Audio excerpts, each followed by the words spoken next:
Baik, selamat pagi Ibu. Perkenalkan nama saya Dr. Ina. Saya dokter akan melayani pada pagi hari ini. Sebelumnya kalau boleh tahu nama Ibu siapa ya Ibu? Arsyana. Baik Ibu, Arsyana sih berapa tahun? 30 tahun. 30 tahun. Baik Ibu, pada hari ini saya akan melakukan pemeriksaan ginekologi dan pap smear pada Ibu. Sebelumnya mungkin akan dilihat sedikit kurang nyaman atau Ibu sedia? Baik Ibu, sebelum melakukan pemeriksaan Ibu, di sini saya sudah mempersiapkan alat dan bahan yang akan digunakan. Di sini sudah tersedia alat dan bahan dan serta ada lampu dan senter yang akan digunakan ketika melakukan pemeriksaan nanti. Di sini juga saya sudah mempersiapkan seperti kapas dan alat antiseptik, termometer, spekulum bebek atau brace spekulum, meja instrumen, keranjang ginekologi untuk melakukan pemeriksaan dan serta penampang kaki serta lampu sorot. Dan saya juga akan menggunakan sarung tangan deterjen, tentunya apron dan baju pemeriksa, sabun dan antisis dan handuk bersih dan kering. Sebelumnya kalau boleh tahu sebelum melakukan pemeriksaan apakah Ibu telah melakukan buang air kecil sebelumnya untuk sebelum pemeriksaan ini Ibu? Baik, kalau boleh tahu apakah sudah dibersihkan juga daerah genitalnya Ibu? Sudah ya Ibu. Baik Ibu, sebelum melakukan pemeriksaan saya minta Ibu untuk melepas pakaian bagian bawah dan celana dalam serta memakai sarung atau selimut yang tersedia yang sudah saya sediakan di sana dan naik keranjang ya Ibu. Nanti saya akan membantu Ibu naik ke meja pemeriksaan. Selanjutnya sebelum melakukan pemeriksaan saya akan cuci tangan lebih dahulu sampai bersih dan mengeringkannya. Baik Ibu, bisa saya bantu sana ya Ibu? Baik, sebelumnya saya akan melakukan persiapan dan kebersihan. Di sini saya akan mencuci tangan menggunakan 6 langkah mencuci tangan dan menggunakan sabun serta air yang mengalir. Kemudian saya akan mengeringkannya menggunakan tisu.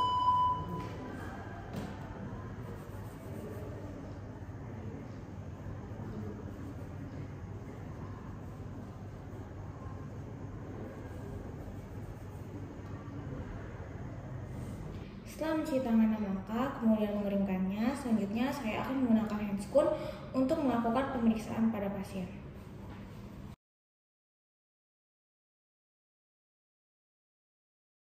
Baik, setelah menggunakan handscoon, selanjutnya saya akan melakukan pemeriksaan pada pasien. Untuk pemeriksaan pertama, saya akan melakukan pemeriksaan abdomen pada pasien. Baik Ibu, untuk melakukan pemeriksaan ini saya akan meminta Ibu untuk berbaring posisi litotomi ya Ibu. Jadi dibuka kakinya, dinaikkan ke atas di meja periksa dengan dua lengan di samping. Jadi lengannya bisa minta tolong untuk ditaruh di samping ya Ibu. Baik, terima kasih. Selanjutnya buka seluruh bagian abdomen, mulai tulang iga sampai tulang pelvik, kemudian lipat paha atau groin dapat terlihat, tetapi biarkan daerah luar genitalia tertutup. Selanjutnya saya akan memeriksa seluruh abdomen dan lipat paha. Saya akan melihat apakah abdomen datar, bundar, mengembang atau tenggelam. Terus juga saya akan melihat lokasi dan kontur atau bentuk pusat umbilikus, di mana saya akan memperhatikan adanya pembengkakan atau tonjolan yang menunjukkan kemungkinan adanya umbilical hernia. Untuk memastikan tonjolan tersebut, saya akan meminta Ibu untuk mengguncang dinding abdomen atau batuk.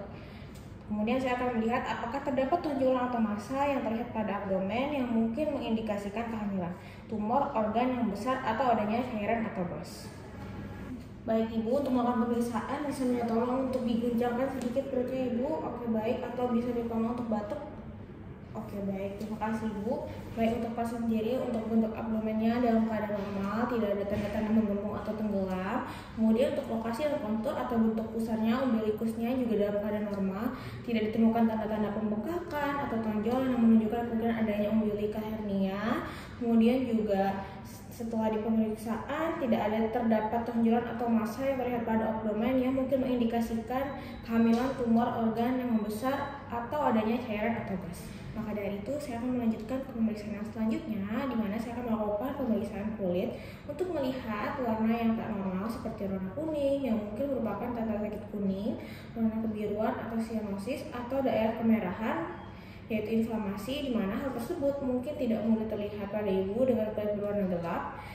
Selanjutnya saya juga akan melakukan pemeriksaan untuk melihat apakah ada guratan atau scars, di mana saya akan mencatat lokasi dan apakah guratan tersebut tidak bergerak atau dapat bergerak dengan bebas.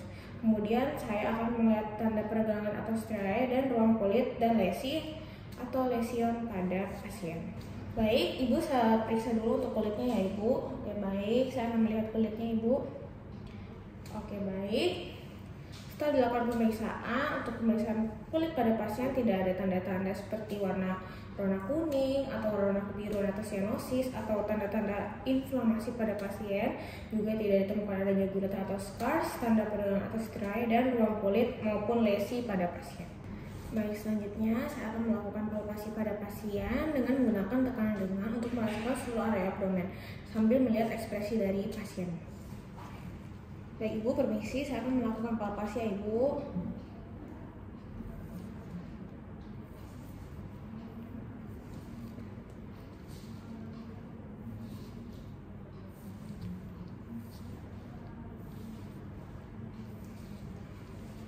Oke baik, setelah melakukan palpasi pada seluruh area abdomen pada Ibu, saya sambil melihat ekspresi tidak ditemukan tanda-tanda rasa nyeri maupun kesakitan pada ekspresi pasien, maka dari itu tidak ditemukan adanya gangguan atau pasien dalam keadaan normal.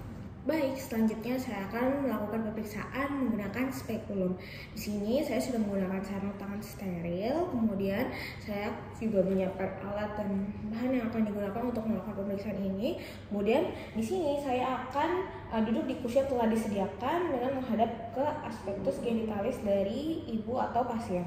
Baik, setelah duduk di kursi yang telah disediakan dan menghadap ke aspektus genitalis dari pasien, selanjutnya saya akan menggunakan kapas sublimat dengan membersihkan daerah vulva dan perineum.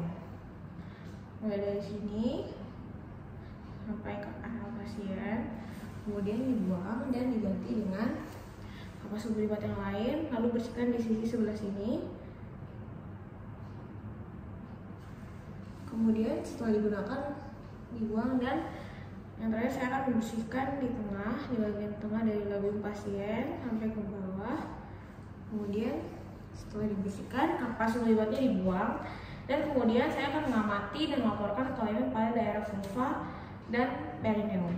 Oke, baik, setelah saya amati tidak ditemukan adanya tanda-tanda kelainan seperti mungkin tanda-tanda inflamasi, laserasi maupun tanda-tanda benjolan pada vulva maupun perineum pasien. Selanjutnya saya akan membuka kedua labium mayor dan mengamati serta melaporkan temuan pada daerah orifisium, uretra, dan vagina.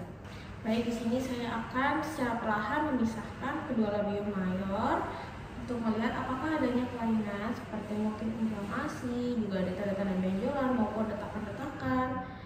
Baik, setelah saya amati tidak ditemukan adanya gangguan tersebut seperti tonjolan atau benjolan, tidak juga tanda-tanda infeksi maupun ada keretakan-keretakan atau gangguan lainnya pada labium mayor pasien. Sekarang saya akan melakukan pemeriksaan menggunakan spekulum. Di sini saya sudah menyiapkan alat dan bahan yang akan digunakan. Di sini saya menggunakan spekulum cucur bebek.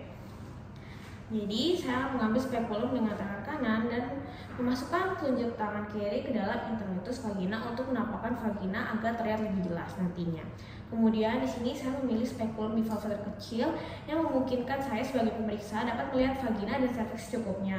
Sebelum memasang spekulum, menunjukkan kepada ibu dan jelaskan bahwa pemeriksa akan memasukkan bagian spekulum ke dalam vaginanya. Ketika memasang spekulum nanti, minta tolong ibu atau pasien untuk menghirup nafas dalam-dalam, kemudian menghembuskannya melalui mulut. Baik ibu, di sini saya akan melakukan pemeriksaan menggunakan spekulum. Ibu tenang, mungkin sudah sedikit kurang nyaman karena saya akan memasukkan alat ke bagian daerah genitalia ibu. Namun di sini tidak akan terasa sakit. Ibu tenang, jika saya akan melakukan pemeriksaan ini, ketika saya memasukkan spekulum, ibu nanti minta tolong untuk menghirup nafasnya dalam-dalam, kemudian menghembuskannya melalui mulut ya ibu, sambil rileks. Oke, baik, setelah pasien dirasa cukup rileks dan atas persetujuan pasien, selanjutnya saya akan memasukkan spekulum perlahan dengan menggunakan tangan kanan dan jari telunjuk tangan kiri saya berada di introitus vagina pasien untuk membuka vagina agar lebih jelas. Di sini saya akan memasukkan spekulum perlahan dengan posisi daun sejajar labia. Oke, baik. Setelah masuk setengah panjang bilah, putar spekulum 90 derajat hingga tangkainya ke arah bawah. Seperti ini. Atur bilah atas dari bawah dengan membuka kunci pengatur bilah atas bawah hingga masing-masing bilah menyentuh dinding atas dan bawah vagina. Sambil menekan ungkit bilah sehingga luman vagina dan serviks tampak jelas. Oke, baik, di sini saya kunci. vagina cukup jelas. Liang vagina dan posio ditampakkan secara avue dan amati serta laporkan warna posio dinding vagina dan sikat vagina atau cervix. Baik, setelah liang vagina dan posio ditampakkan secara avue dan sudah terpasang dengan baik, selanjutnya kita perhatikan dan mengamati warna posio dinding vagina dan sikat vagina atau cervix. Setelah vagina terbuka menggunakan spekulum, selanjutnya saya akan melakukan pap smear, dimana di sini saya menggunakan adalah Cytobrush dan juga spatula air. Di sini saya akan menggunakan Cytobrush, di mana saya akan mengambil Cytobrush atau spatula tadi untuk melakukan pemilihan pap smear dan mengambil bahan ectocervix dengan Cytobrush. Bisa juga dengan spatula air tadi apabila dengan Cytobrush bahan ecto dan endocervix telah diambil sekaligus. Baik, di sini saya akan mengambil. Selanjutnya saya akan menggunakan spatula air, dimana apabila menggunakan spatula air mengambil bahan endocervix dan spatula air, dimana yang ujungnya pendek dimasukkan ke dalam endocervix sedalam mungkin, dimulai dari arah jam 12 dan diputar 360 searah jarum jam.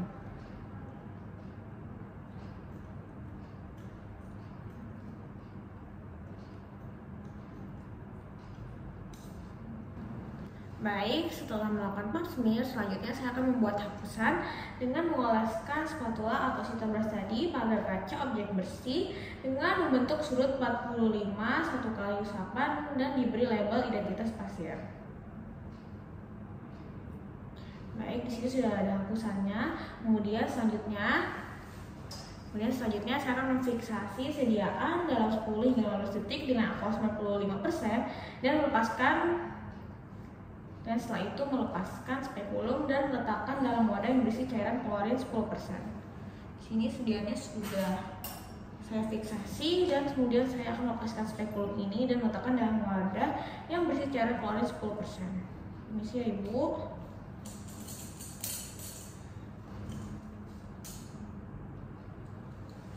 Kemudian setelah dilepas spekulumnya, saya letakkan pada cairan klorin 10%.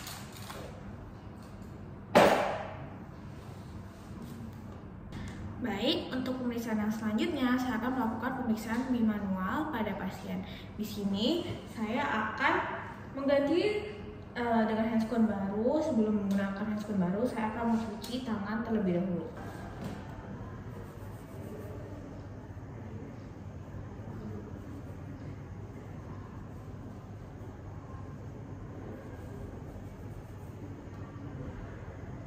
Baik, setelah mencuci tangan melangkah dan mengeringkannya, selanjutnya saya akan menggunakan handscone baru untuk melakukan pemeriksaan bimanual pada pasien. Baik, setelah mengganti dengan handscone yang baru, selanjutnya saya akan melakukan pemeriksaan bimanual, di mana di sini saya akan berdiri untuk melakukan vaginal toucher.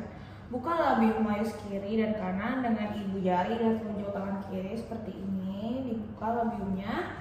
Kemudian masukkan jari telunjuk dan jari tengah tangan kanan ke dalam vagina untuk melakukan vaginal toucher. Letakkan ujung-ujung jari tangan kiri pada suprasimfisis. Tentukan tinggi fundus uteri. Apabila besar, kandungan memungkinkan untuk diraba dari luar. Tangan dalam memeriksa dinding vagina, kemudian secara manual tentukan besar uterus, konsistensi, dan arahnya. Periksa konsistensi cervix, keadaan parametrium, dan kedua adnexa. Kemudian mulai melakukan palpasi cervix dengan lembut, rasakan konsistensi, bentuk, ukuran, posisi cervix. Gerakan pulau cervix secara lembut ke kanan dan kiri. Nah, ini dapat dirasakan. Kemudian untuk merasakan badan uterus, letakkan jari-jari pelvic hand pada ruangan di belakang cervix dengan telapak tangan menghadap ke atas. Letakkan bagian yang lain secara mendatar pada abdomen, di antara umbilikus dan tulang pubis. Perlahan-lahan geser abdominal hand ke arah simfisis pubis untuk menekan ke bawah dan ke depan ke arah uterus menggunakan permukaan jari. Pada saat yang sama, tekan ke dalam dan ke atas menggunakan jari tangan yang berada di dalam vagina, berusaha menangkap uterus di antara jari-jari kedua tangan. Bisa dirasakan. Jika uterus bersifat anteverted, akan terasa fundus di antara jari-jari kedua tangan sekitar 2-4 cm di atas tulang pubis. Selanjutnya, jika uterus tidak dapat dirasakan, lateral retroversi, gerakan uterus ke atas, letakkan kedua jari tangan pemeriksa atau pelvic hand di bawah cervix, lalu secara lembut, secara anterior, atau tekan ke bawah lebih dalam dengan jari-jari tangan abdomen atau abdominal hand. Oke. Jika uterus masih tidak dapat dirasakan, gerakan jari-jari si cervix dan tekan sedalam mungkin tanpa menyebabkan ketidaknyamanan. Kemungkinan tekan ke bawah menggunakan tangan lain sedalam mungkin. Pada saat palpasi uterus, periksa ukuran, bentuk, lokasi, konsistensi, mobilitas, dan nyeri. Selanjutnya, temukan ovarium. Ingatlah bahwa ovarium biasanya terletak di belakang dan di kedua sisi uterus. Untuk menemukan ovarium kanan, gerakan jari telunjuk akan memeriksa pelvic hand persis di bawah dan samping cervix di dalam lateral fornix. Gerakan abdominal hand ke sisi yang sama dan sama dengan uterus. Tekan secara posterior dengan tangan tersebut dan dorong ke atas secara anterior dengan jari pemeriksa. Dengan lembut, temukan jari-jari kedua tangan yang gerakan ke arah simfisis pubis. Ovarium dapat dirasakan gerak di antara jari-jari. Pegang ovarium dengan lembut karena tekanan pada ovarium normal dapat menyebabkan rasa nyeri. Kemudian, sambil melakukan pemeriksaan, catat ukuran, bentuk, konsistensi, mobilitas, dan nyeri pada masa yang ada.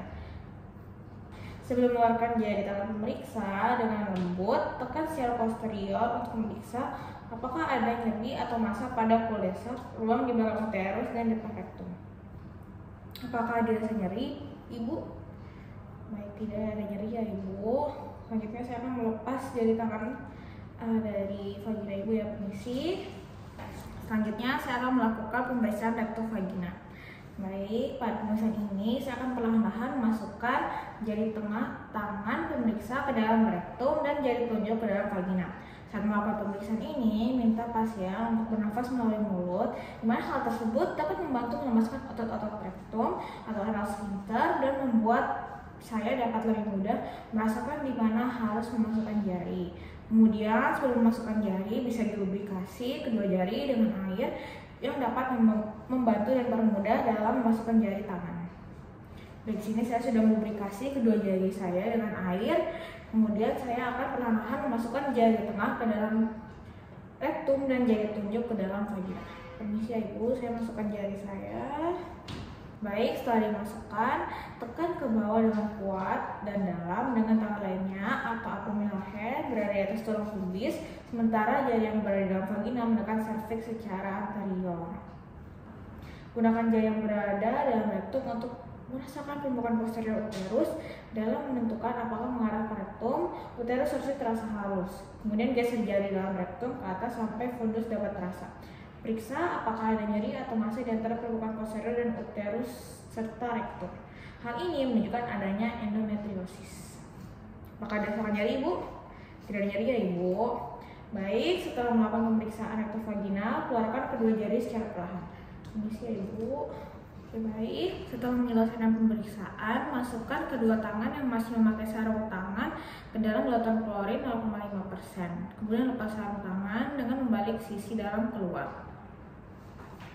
Ini sudah saya siapkan larutan klorin 0,5%. Kemudian saya akan melepas sarung tangan dengan membalik sisi dalam keluar. Jika sarung tangan akan dibuang, letakkan ke dalam wadah tahan bocor atau kantong plastik. Dan jika sarung tangan akan dipakai ulang, dokumentasi dengan direndam dalam lautan klorin 0,5% selama 10 menit. Setelah itu, catat hasil temuan dan saya akan mencatat dalam rekam medis pasien. Baik Ibu, setelah melakukan tindakan ginekologi pasien, selanjutnya saya akan mengkaji hasilnya terlebih dahulu dan saya akan catat dalam rekam medis Ibu. Sebelumnya, kalau boleh tahu apa yang ditanyakan Ibu? Tidak ada yang lanjut. Terima kasih, Bu.